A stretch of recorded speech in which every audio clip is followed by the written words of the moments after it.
saya nggak mau buat film kacangan. Film yang gampang dibuat, ya gampang ditiru. Kita harus naikkan standar kita. Saya delay dan di social media dicaci maki. Netizen, fans, apa? Ya udah nunggu. Gue nggak mau nonton, boykot ini itu. Kalau harus udah enak, udah punya ini, tahu-tahu harus harus let go, nggak mudah, betul kan? Siapapun lah.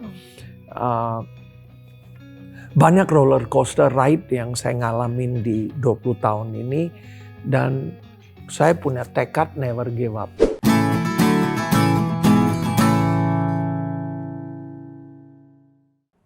Salam sejahtera teman bos semua. Kembali lagi bersama saya Vera Melisa di Bosscast, podcast buat bos dan calon bos, persembahan dari Kementerian Investasi BKPM. Teman bos tahu nggak sih, saat ini dunia perfilman Indonesia lagi berkembang pesat. Terbukti dengan banyaknya judul film-film baru yang tayang di bioskop Indonesia.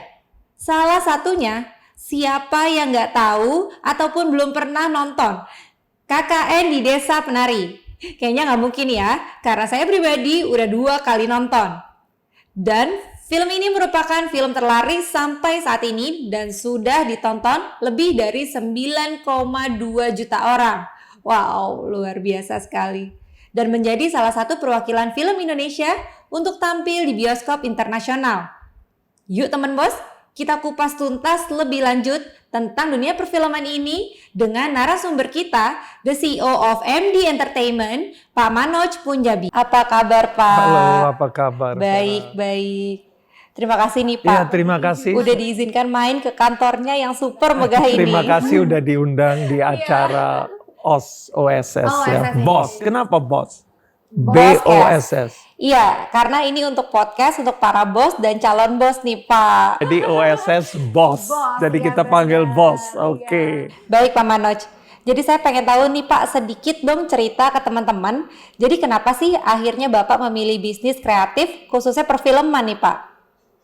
Awalnya saya kalau ngomong sejarah saya, kenapa film? Karena singkatnya film udah mengalir di darah saya. Jadi waktu SD pun saya sudah tahu saya mau jadi filmmaker. Arti filmmaker nggak tahu pun saya mau jadi filmmaker.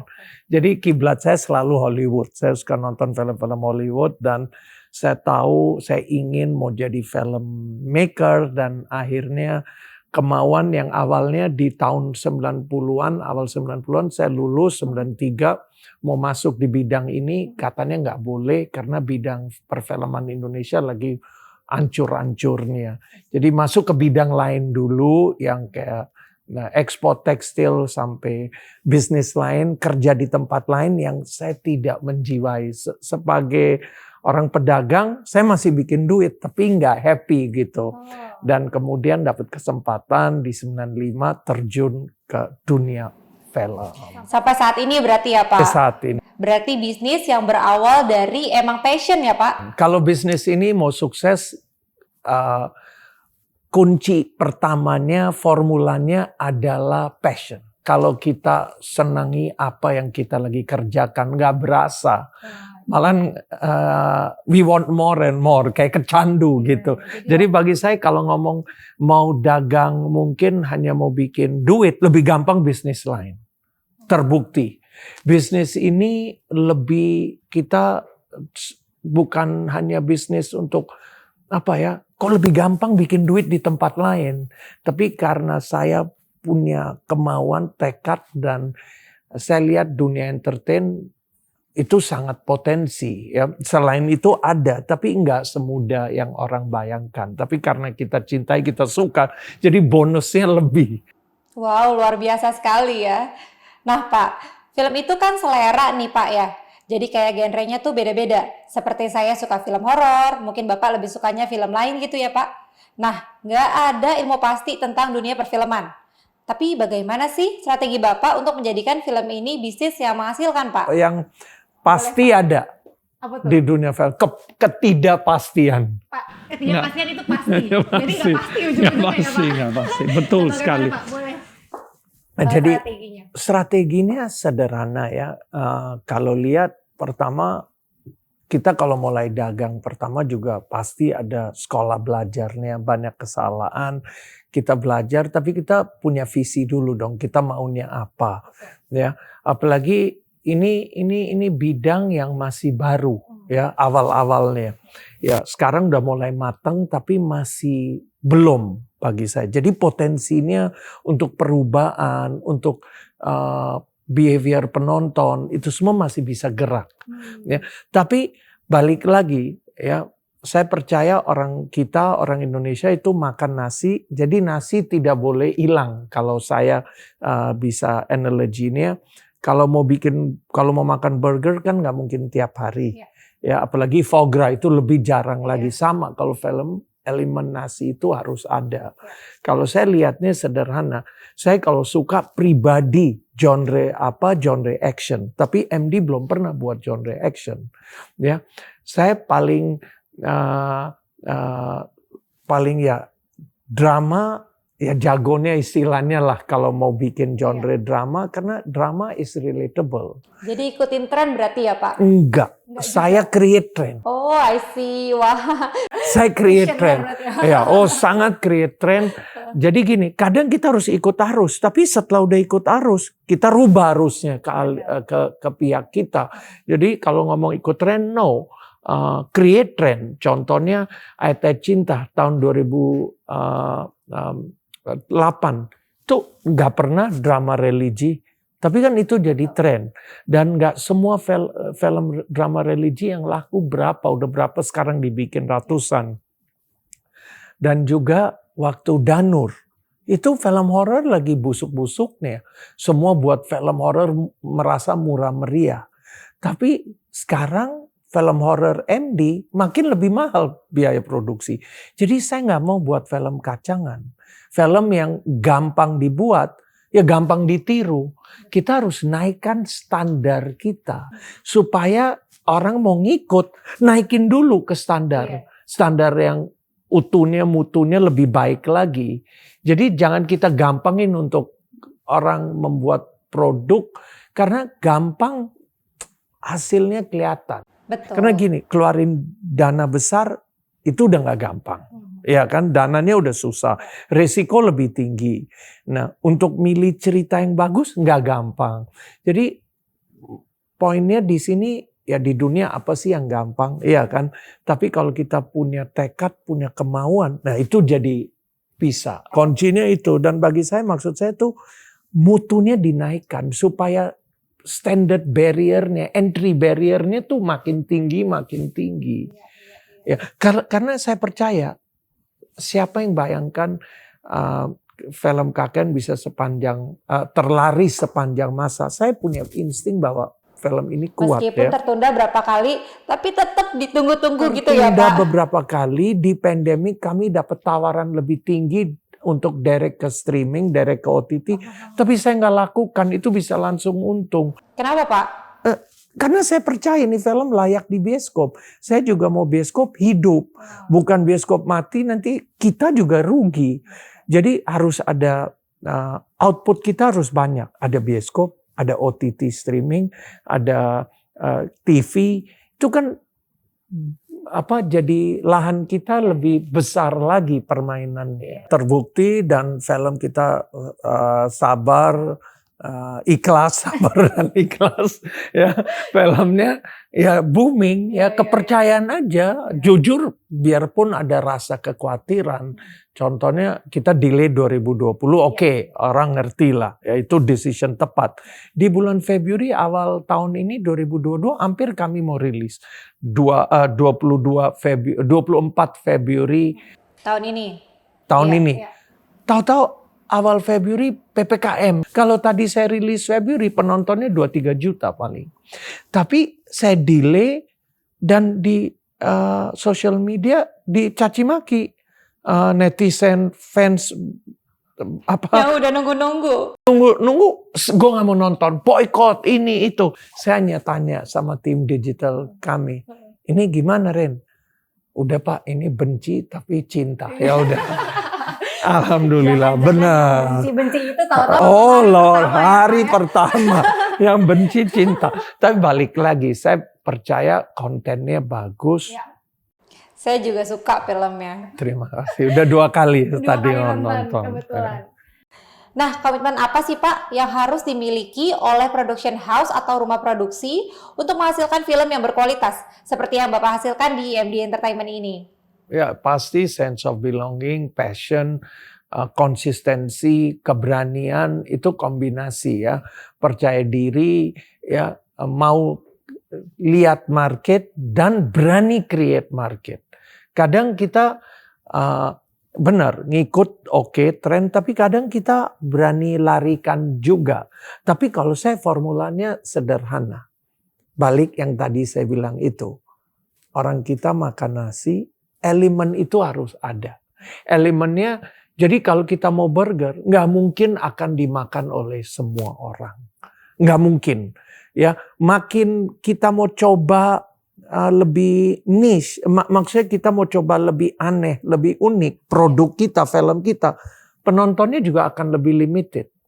Ya, tapi kan bisa dikombinasi. Jadi kita bisa berani kombinasi. Jangan ngikut-ngikutin semuanya. Ya, kadang kalau sebagai production house, sebagai perusahaan film, kita harus kreatif, harus pintar. Oke, ini gue ikutin ini, yang lainnya gue harus coba beda. Jangan mau coba ngikut semuanya, kayak nggak punya pendirian, nggak punya keberanian, itu bakal jatuh. Itu menurut saya, itu teori yang saya jalankan. Kadang kita harus ngikut situasi, tapi harus berani. Jangan lawan arus, tapi kan bisa create sesuatu yang beda. Intinya lebih baik jadi trendsetter daripada followers ya Pak ya? Ya, sangat. Kalau kita bisa jadi trendsetter itu luar biasa. Ya, tapi maupun jadi follower, minimal followernya naikin dong standarnya. Lebih baik gitu ya Lebih Pak? baik dari yang udah ada. Banyak orang kalau bisa bikin film lebih baik dari KKN, itu lebih bagus lagi. Naikin aja standarnya. Intinya yang apa saya maukan adalah film Indonesia bisa jadi tuan rumah di negerinya sendiri. Dan saya kira tahun ini mimpi itu akan terwujud. Bisa terjadi. Jadi film Indonesia persentasenya lebih tinggi daripada film asing. Bukan hanya Hollywood loh, film asing. Ya, itu luar biasa. Tapi tadi ngomong-ngomong Bapak suka film action. Akan ada arah ke sana nggak Pak? Tunggu, karena kalau saya mau buat film action itu harus sesuatu yang totalitas dan saya nggak mau buat film. Kalau saya buat film bukan hanya untuk para kritikus atau para kelompok tertentu. Saya mau buat film untuk masyarakat. Mungkin film action nggak bisa dapat 5 juta, tapi kalau dapat berapapun di sini ada international value. Jadi strateginya beda. Nah Pak, tantangan apa sih yang saat ini dihadapi oleh rumah produksi di Indonesia nih Pak? Karena baru saja bangkit. Tantangannya kalau waktu pandemik ya Anda bisa bayangkan sesusah apa syuting ya, dan tantangannya kalau ngomong film beda, OTT beda. Tantangannya kadang kita udah ada film jadi bagus, kita bisa dapat offer dari streaming langsung ke streaming. Tantangannya kita bisa tahan kemauan untuk langsung enak tapi berani ke bioskop. Tantangannya ke bioskop kita buat film mahal bisa jadi 0. Ya itu kan jadi tantangan, baca peta penonton. Film yang bagus pun juga banyak yang nggak laku ya. Itu jadi tantangan, dan tantangannya balik lagi paling utama adalah itu semua alasan ya yang saya ngomong, tapi tantangan juga. Tantangannya adalah SDM dari penulis, sutradara, pemain. Itu kita harus regenerasi terus. Itu jadi tantangan. Tapi untuk dapat cerita yang bagus, untuk buat cerita yang bagus, bagi saya itu tantangan. Film bagus itu belum tentu laris ya Pak ya? Jadi apa tuh Pak maksudnya?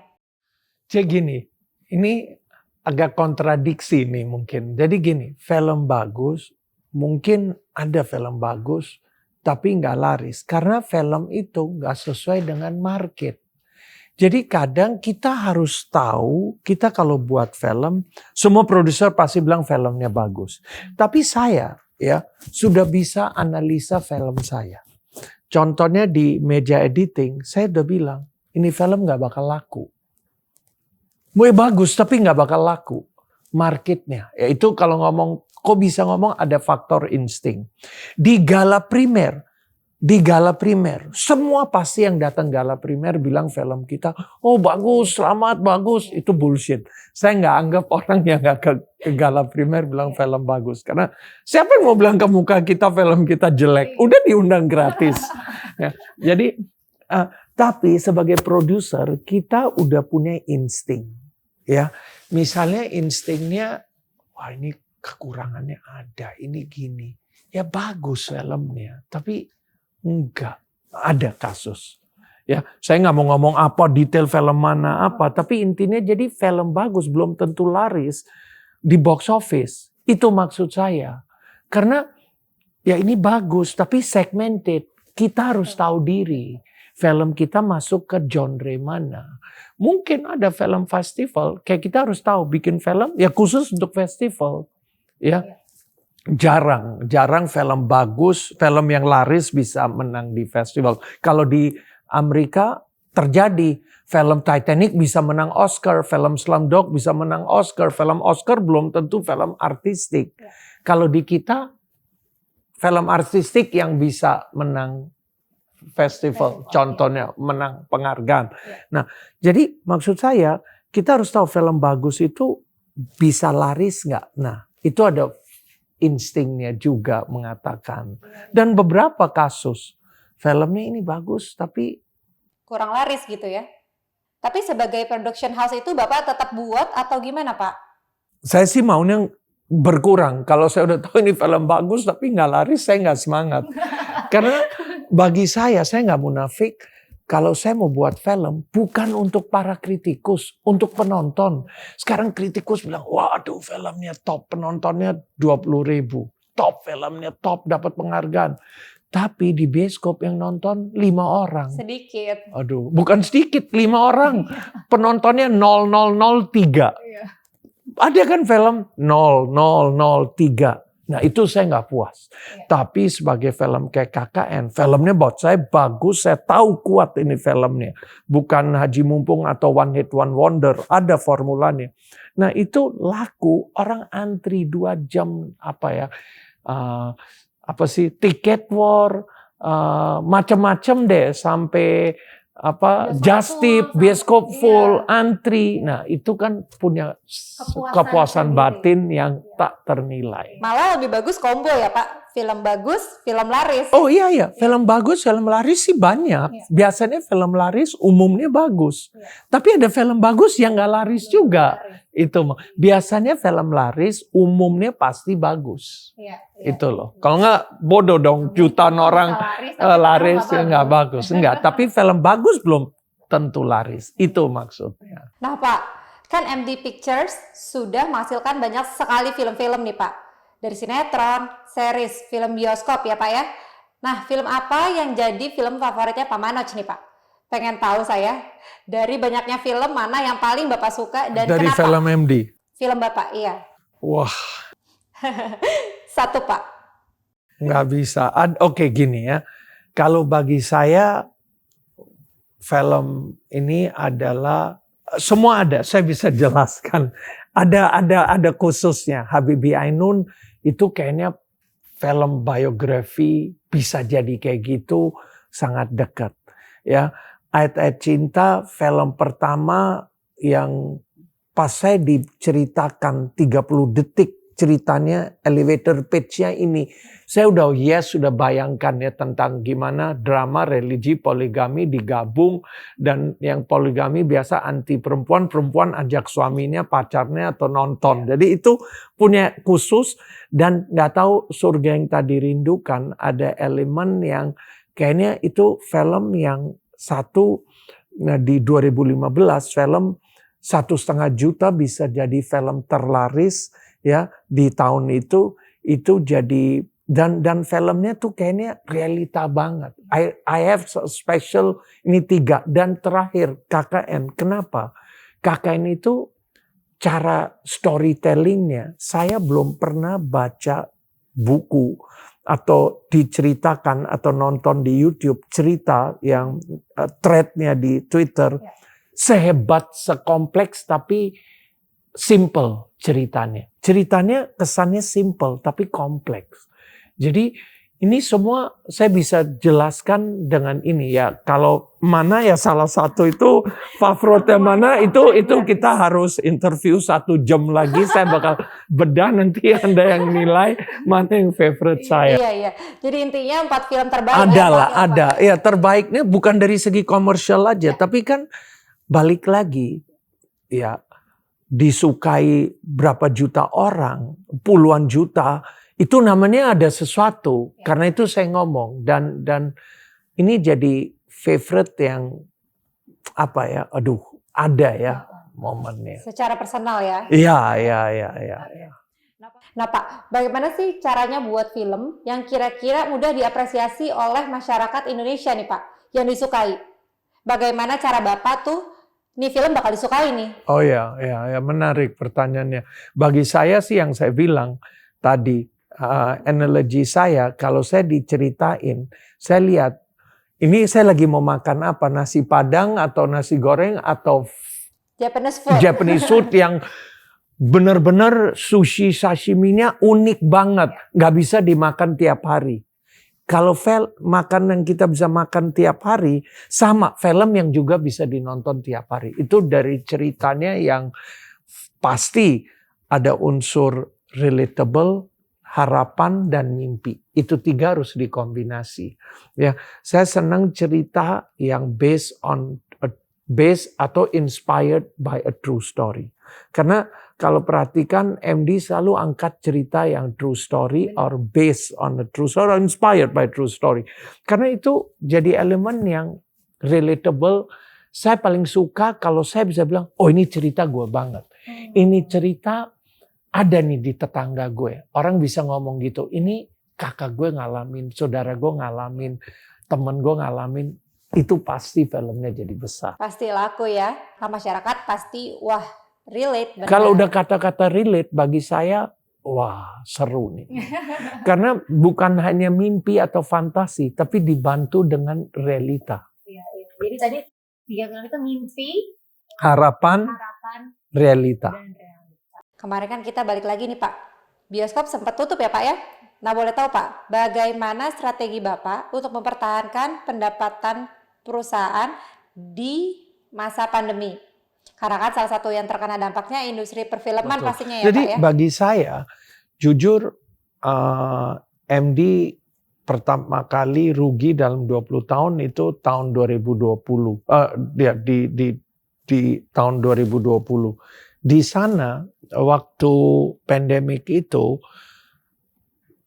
bagi saya ya it's an unfortunate situation tapi fortunate for MD. Biarpun rugi bagi saya itu ada hikmahnya sangat besar.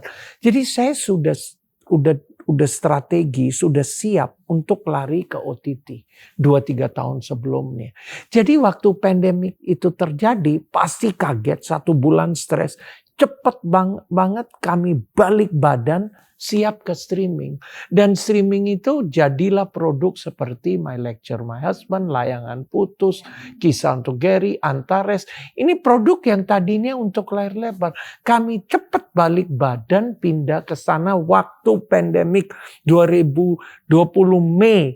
Jadi Maret, April, bulan Mei skrip udah buat, My Lecture My Husband sudah siap syuting bulan Juli ke waktu masih PPKM ketat, kami atur dengan sesuai protokol kesehatan, kami syuting.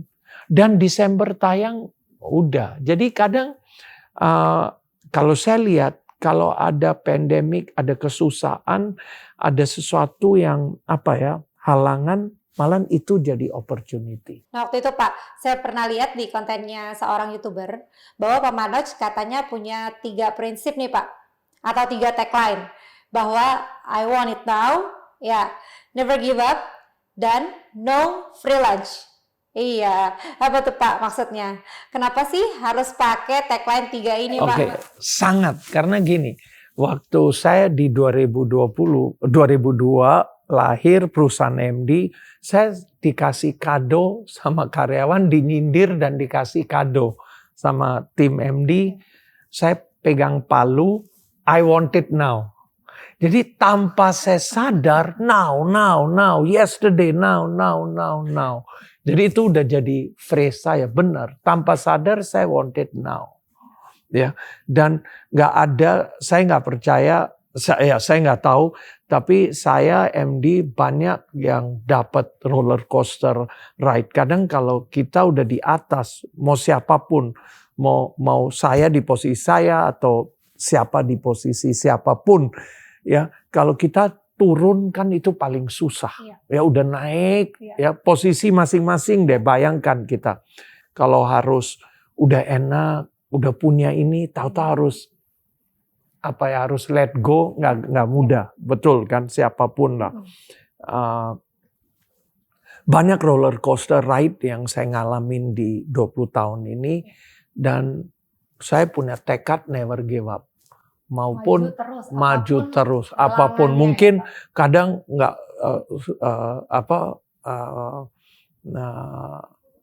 kalau superhero saya paling suka Batman. Kan Batman ini udahlah ya. Jadi kata-kata penting I want it now, never give up itu. Jadi kadang kan kita naik tangga selangkah demi selangkah pasti jatuh. Ya jatuh itu bisa naik lagi atau karena it's a never ending story. Jadi di never give up ini saya suka phrase dari Batman. Itu phrase-nya, why do we fall? Bruce, bapaknya Bruce Thomas Wayne bilang ke Bruce Wayne, why do we fall, Bruce? So we can learn to pick ourselves up. Jadi itu saya selalu ada di itu bikin saya, karena itu bikin saya selalu semangat lagi. Jadi kapan kita ini ingat aja kata-kata itu. So that we can learn to pick ourselves up. Jadi itu never give up dibantu dengan why do we fall. Jadi no free lunch apa Pak? Kalau no free lunch, ya saya belajar di kuliah itu bahwa di economics no free lunch. Gak ada yang gratis ya? Gak ada yang gratis di dunia. Jadi kita mau enak pun, orang yang sudah sukses siapapun itu no free lunch. Ya kecuali mungkin anaknya raja atau siapa yang lahir di mana. Ya itu jangan ngomong deh, itu satu dari berapa 10 juta, 100 juta orang satu begitu.